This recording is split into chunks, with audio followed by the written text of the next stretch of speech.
దేవుని పరిశుద్ధమైన నామానికి నిత్యము మహిమ కలుగును గాక.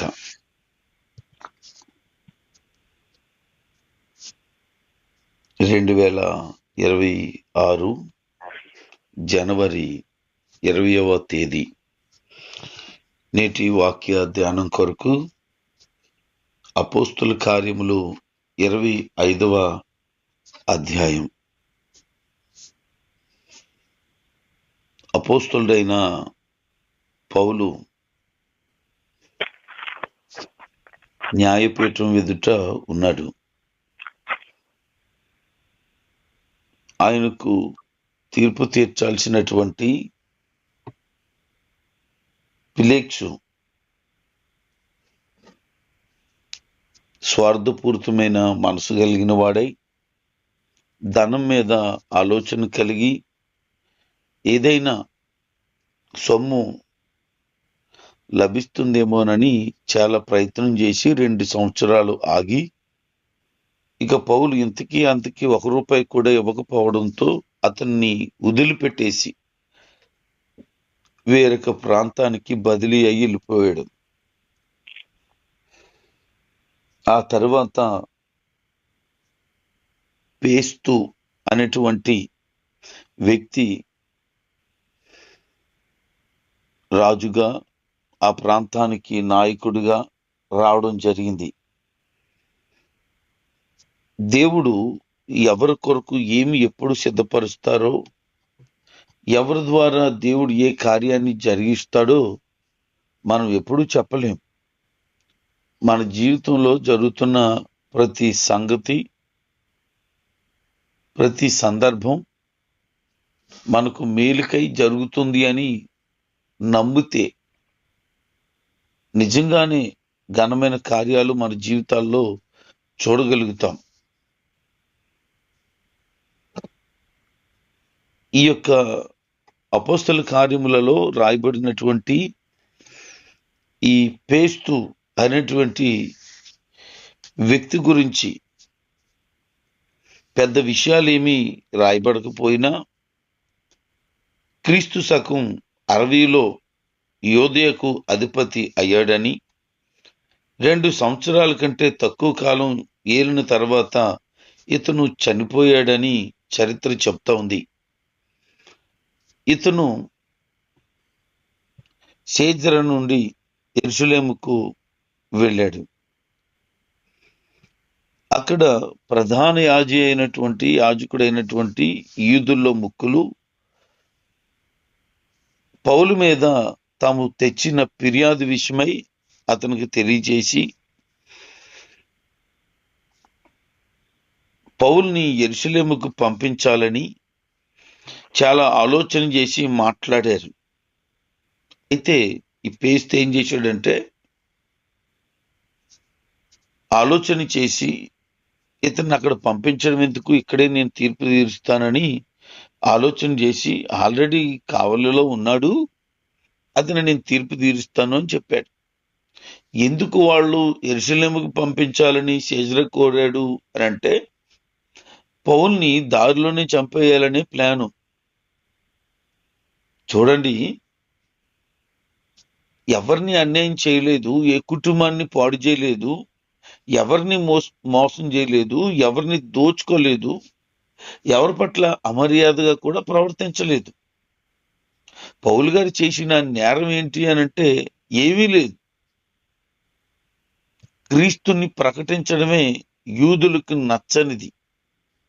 అంత మాత్రమే కాదు, కానీ పునరుద్ధానం గురించి మాట్లాడుతున్నప్పుడు వాళ్ళకి నచ్చలేదు.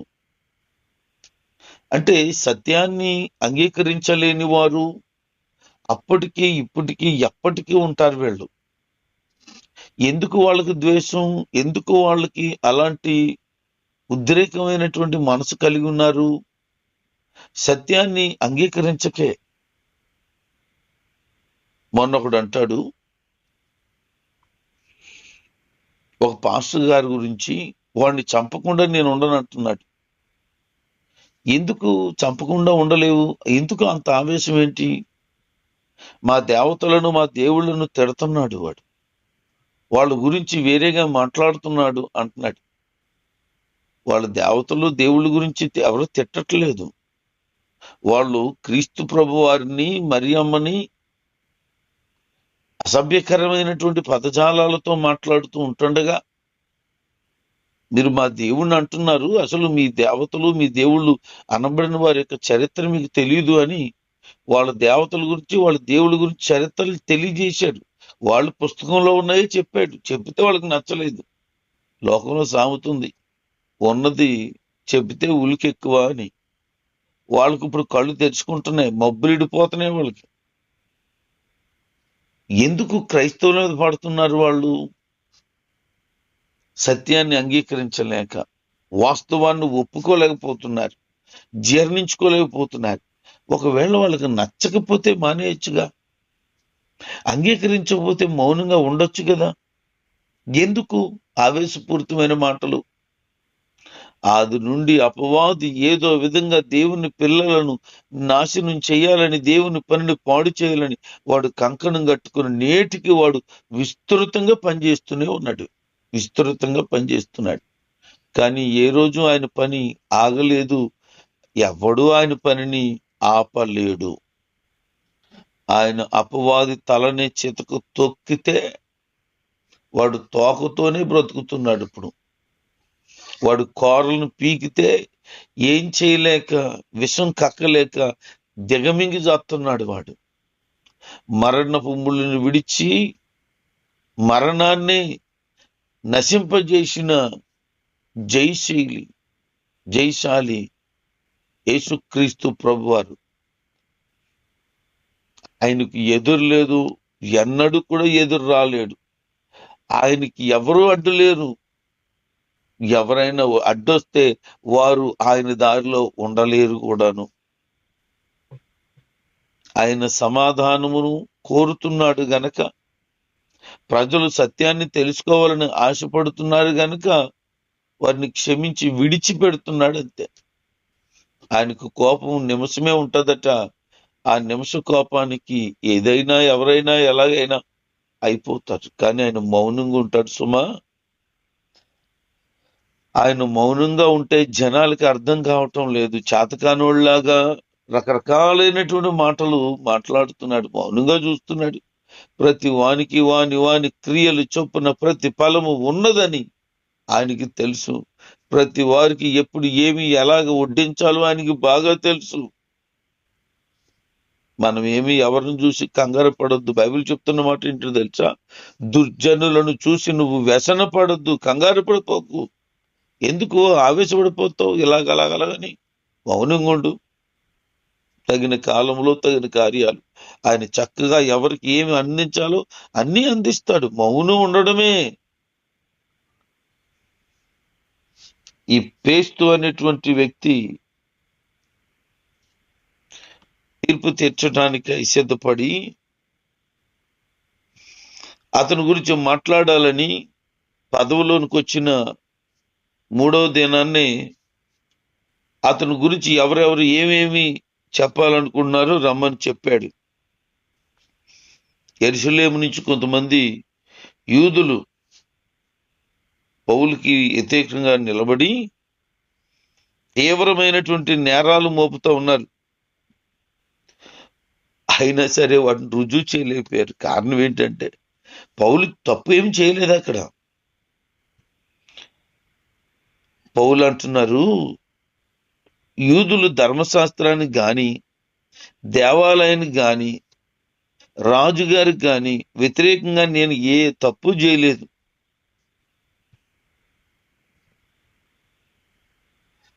నిజమే, ఏమి ఎవరిని అనలేదు. జస్ట్ యెరూషలేము వచ్చాడంతే. యెరూషలేము వచ్చిన 12 రోజులకే అతని మీద కుట్ర పన్నేసి లేకుండా చేసేయాలని ఆరాటపడిపోయారు.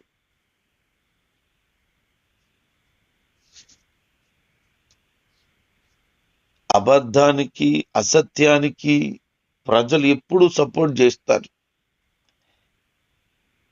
ఈ పేస్తు అనేటువంటి ఈ నాయకుడు కూడా యూదులకి సహకరించాలని ఆలోచన చేస్తున్నాడు. చూడండి ఎలా మారిపోయాడో.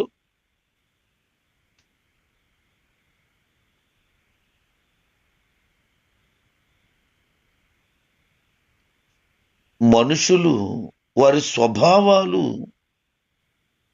ఎవరైతే డబ్బుందో వాడి మీదకి వెళ్ళిపోతుంది, ఎవరికైతే అండుందో వాడి మీదకి వెళ్ళిపోతుంది. న్యాయాన్ని తిప్పేస్తున్నారు, సత్యాన్ని అమ్మేస్తున్నారు, అమ్ముడుపోతున్నారు, ప్రజల ప్రలోభాలకు లొంగిపోతున్నారు. సత్యం కాదు కావలసింది, వాళ్ళకి ప్రజలు, వారి మెప్పులు, వారి వలన ఘనతలు కావాలి. ప్రజలు ఎక్కువ ఎవరి వైపు ఉంటారో, దేని వైపు ఉంటారో, అది అబద్ధమన్నా నిజమే. ఇలాగే ఉంది సమాజం. మా రాజ్యం, మా దేశం, మేము ఉండాలి అంటున్నారే తప్ప తోటి సహోదరులు, తోటి మానవులు అనేటువంటి మనసు కూడా లేకుండా మూర్ఖంగా, కర్కశంగా ప్రవర్తిస్తున్నారు. ఏమి బతుకుతున్నారో కొంతమంది అర్థం కాదు. వాళ్ళు అన్నమే తింటున్నారా, లేకపోతే పశువులకు గడ్డి తింటున్నారో కూడా కొంతమంది గురించి అర్థం కాదు. మూర్ఖత్వం ఏంటో అర్థం కాని మూర్ఖత్వం వాళ్ళకి. మరో నేత్రాలకు గుడ్డుతనం కలిగి కళ్ళు మూసుకుపోయి ఏడుస్తున్నాడు ఒక్కొక్కరు.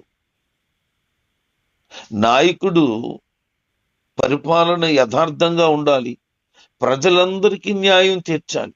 కానీ పౌలు ఏది నేరం మోపారో ఎవరూ రుజువు చేయలేకపోయినా ఆలోచన చేస్తున్నాడు, యూదులందరికీ నేను సపోర్ట్గా ఉండాలనేటువంటి ఆలోచన. ఎంత తప్పండి! యూదులకి సహకరించవలసిన వ్యక్త, న్యాయాన్ని ప్రకటించవలసిన వ్యక్త. మనుషులు స్వార్థ ప్రియులు, బెంకములాడువారు అని బైబిల్ చెప్తుంది. ఎవరికి వారు స్వార్థాన్ని చూసుకుని అబద్ధాలే ఆడతారట. నిజమే. ఈ పేస్తు అనేటువంటి వాడు కూడా అదే ప్రయత్నం చేస్తున్నాడు. ఆ పౌలు అంటారు, నేను రాజు ఎదుట నిలబడాలనుకుంటున్నాను అనుకునే ఇక్కడికి వచ్చాను. ఈ స్థలంలో న్యాయం జరగాల. నేను యూదులకి ఏమీ అన్యాయం చేయలేదు. వాళ్ళకి తెలుసు నేను యూదుల పట్ల ఎంత నమ్మకంగా ఉన్నాను.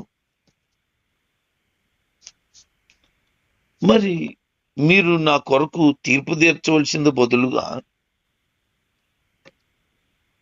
నన్ను యెరూషలేముకు పంపించాలని యూదులకి మీరు సపోర్ట్ చేస్తున్నట్లు కనబడుతుందని చెడు. ఒకవేళ నేను అక్రమం ఏదన్నా చేసుంటే నన్ను చంపేయండి. నేను ఒక రోమ పౌరుడిగా నా పట్ల మీరు ప్రవర్తించవలసిన విధానం కనబడటం లేదు. మీరు తీర్పు తీర్చవలసిన దానికి బదులుగా నాకు హక్కుంది రోమా పౌరుడుగా. మీరు ఇక్కడ తీర్పు తీర్చడం మానేసేసి వేరే ఆలోచన కలిగి ఉన్నారేంటి?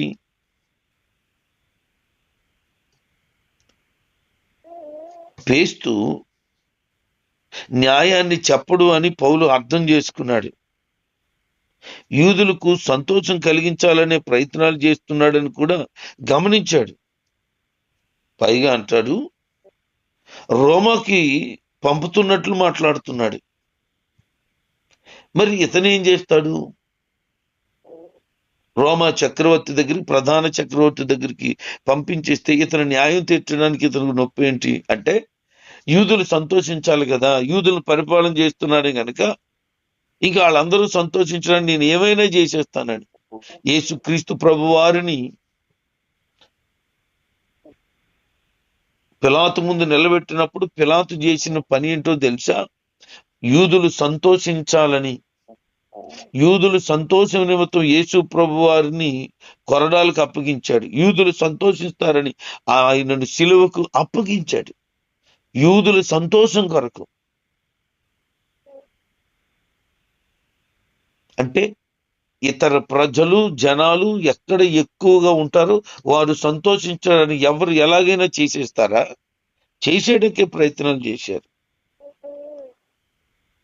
ప్రియ దేవుని జనాంగమా, జ్ఞాపకం చేసుకో.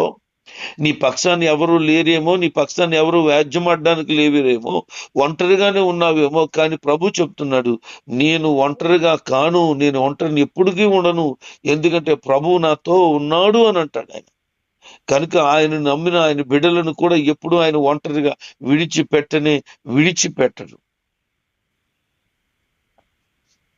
కొన్ని దినాలైన తర్వాత ఫేస్తును దర్శించడానికి రాజైన అగ్రిప్ప సీజరుకు వచ్చాడు. ఈ యొక్క అగ్రిప్ప ఎవరంటే హేరోదు కొడుకు. యూదులకు ఉత్తర ప్రాంతాన ఉన్నటువంటి రాజు ఇతను.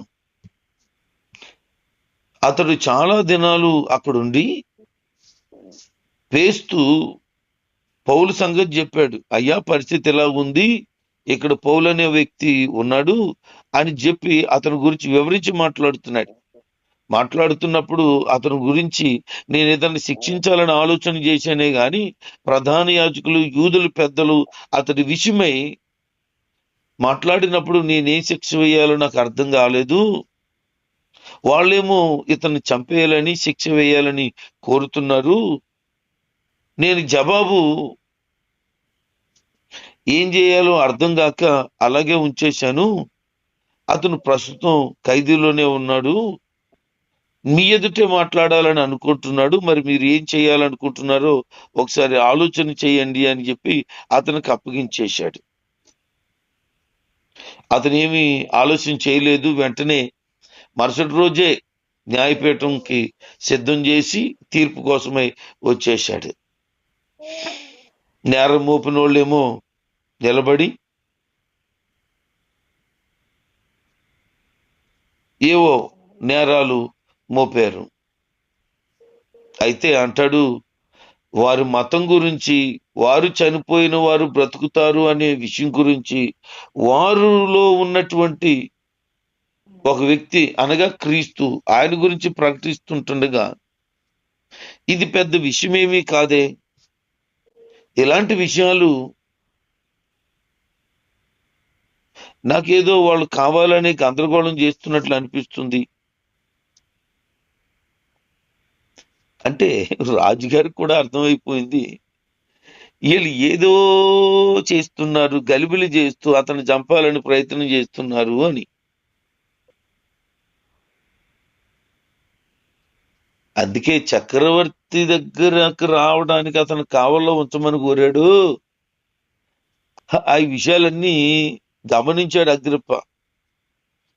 గమనించండి, సత్యం ఎప్పటికైనా రుజువవుతుంది. నిజం నిప్పు లాంటిది. నీ జీవితంలో ఏవో అనేశారని, లేనిపోని అబండాలు మోపారని, నీ బ్రతుకుని పాడు చేయాలని, లేకపోతే ఇతరమైన కారణాలు చెప్పి నువ్వు లేకుండా చేయాలని, లేనిపోని నీ మీద పులుముంటారు ఎవరైనా. నిన్నేదో విధంగా 10 మందిలో చిన్న చూపు చూపించేలాగా చేయాలని, నీకు జనాలు విలువ ఇవ్వకూడదని, నీ కోసం ఏదో కుట్రలు పన్నుంటారు. నువ్వేం భయపడద్దు. ఎందుకనంటే ఎప్పటికైనా సరే నీ సంగతి బయలుపరచబడుతుంది. అప్పుడు వాళ్ళు కళ్ళు తెరుచుకుంటాయి. నువ్వేమి కంగారు పడిపోవద్దా. ఆయన నీ పక్షాన ఉన్నాడు. వాళ్ళు నిన్ను అభండాలు వేసేసినంత మాత్రాన, లేనిపోని నేరాలు నీ మీద అనేసి నిజమే నిజమే నిజమే అని ప్రజలు నీ మీద పదే పదే మాట్లాడుతూ ఉంటున్నా,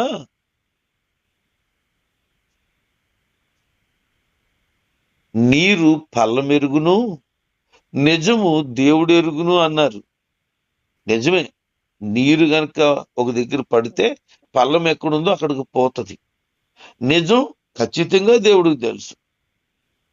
దేవుడు ఒక రోజున నిన్ను నిరూపిస్తాడు. ఆయన నువ్వు ఏ తప్పు, ఏ నేరం చేయలేదని ఒక రోజు నిరూపిస్తాడు ఆయన. నీ యథార్థత, నీ పరిశుద్ధత, నీ నీతి ప్రజలకు గుర్తించలేకపోయే కన్నులు లేవేమో, అలాగూ వినలేని చెవులు వరకున్నాయేమో, కానీ ఒక దినాన నిన్ను గురించిన విషయాలు ప్రభు తప్పకుండా బయలుపరుస్తాడు. అందుకే నిన్ను గురించి నువ్వు బాధపడక, ప్రభు నీ పక్షాన ఉన్నాడనే ధైర్యం కలిగి ఉండాలి. మనం ఎప్పుడు కూడా వాక్యాన్ని బట్టి మన జీవితాన్ని చూసుకుంటే అర్థంలా కనపడుతుంది. మనల్ని ఆయన ఎంత ప్రేమిస్తున్నాడో గమనించగలుగుతాం. నీ జీవితాన్ని దేవుడు ప్రేమిస్తున్నాడు. ఏవేవి నేరాలు మోపుతున్నారో, ఏవేవి అతని మీద లేనిపోని అబండాలు వేస్తున్నారో,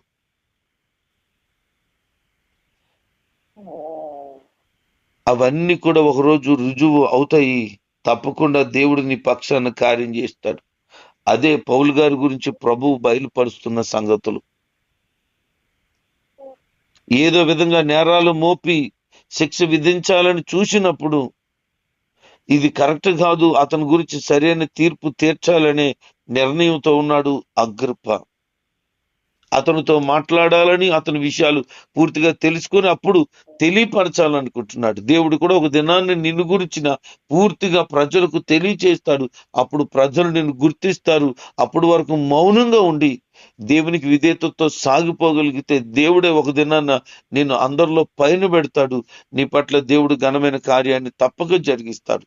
అటు విశ్వాసం, అటు నమ్మకం కలిగి ప్రభువులో సాగు. దేవుడు నీకు తోడయుండి నీ జీవితంలో క్షేమమును, మేలును, సంతోషమును, జయమును దయచేయునుగాక. ఆమేన్.